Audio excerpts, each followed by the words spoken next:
What's up, everybody? How's it going? Once again, it's Luke, One Take Luke, on YouTube. I enjoy doing this. I enjoy talking about cameras.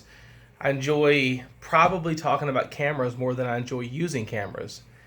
That's a that's a problem because I have a lot of cameras. I have too many cameras. I shoot around 50 weddings a year, photography and also videography, back and forth. Right now, doing a lot more videography than photography because I got a really cool first shooter that's just slaying the game. Uh, yeah. But today, and you're probably wondering, judging by the title of this video, GH5 to EOS R, and yes, I have the GH5 right here, and also the EOS R right here with a grip. EOS R is a fantastic camera. It gets it done. I've been proud of it since I've owned it. I can't say the same thing about the GH5. I've probably shot with the GH5 probably 5 times in my professional 5-year career of wedding photography and also videography, specifically videography. And one of the main reasons for that is autofocus. Now, you know as well as I know that GH5 operates off of contrast detects that can't even spell it right. One take, I know. Contrast detect autofocus.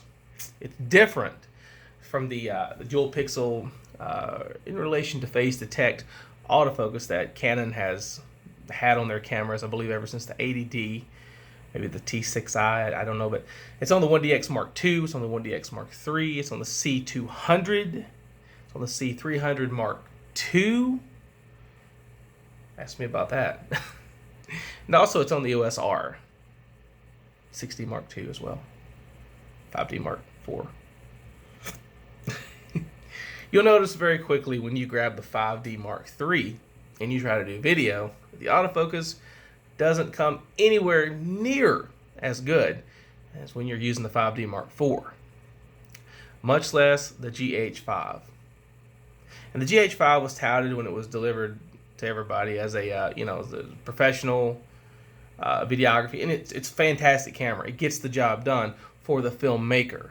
But if you're in run and gun wedding videography and you're concerned about having to pull focus back in and back out, I mean, if you can do that, that's great. That's wonderful. Get it done. But if you're like me, you want to focus on the art.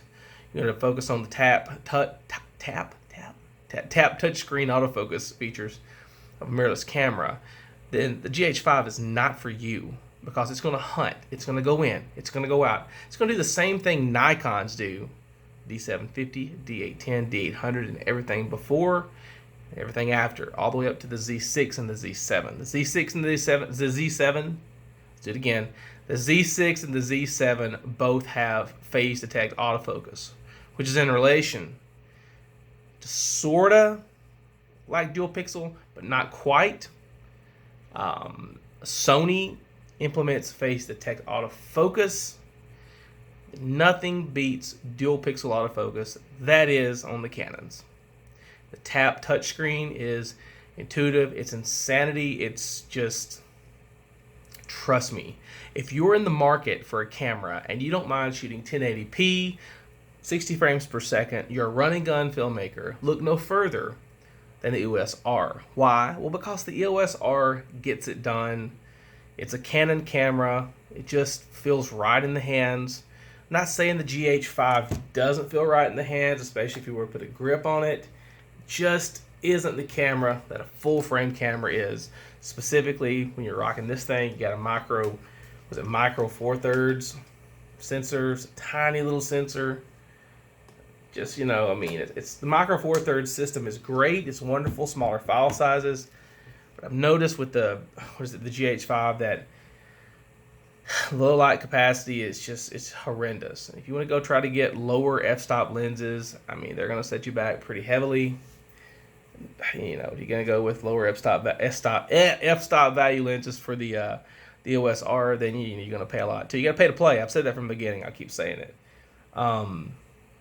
But as far as image quality is concerned, I mean, I would say that, yeah, I mean, the GH5 in correct sunlight and good lighting conditions, it doesn't require a lot of ISO pushes. Push edge, pussage. That GH5 is gonna have a better picture. It's gonna be sharper. It's 4K 60, you know. But the 1080p coming out of the EOS R is not bad, especially at 60 frames per second. Trust me. You can also do 4K 60. I'm sorry, 4K 30. But I mean, between these two cameras, I'd have to say that the EOS R is going to be the better camera. I hate to say that, but it is. And yeah, cool.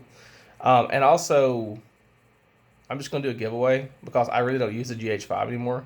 Anybody wants a GH5, what I want you to do is subscribe to my channel. We're going to do a giveaway. We're going to give away the GH5. We're going to give away a camera that cost me, was it $3,000 about 4 years ago? If I can reach, let's say, 5,000 subscribers by the end of the month, I'll give this away. I will. To some special viewer, whoever, 5,000 subscribers.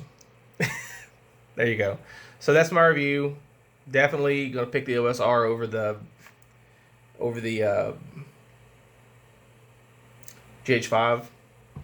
Image quality, I mean, it's not as good as the GH5 in correct lighting. However, low lighter capacity, EOS R is gonna be better. Giveaway. One Take Luke. Subscribe. Thanks a lot.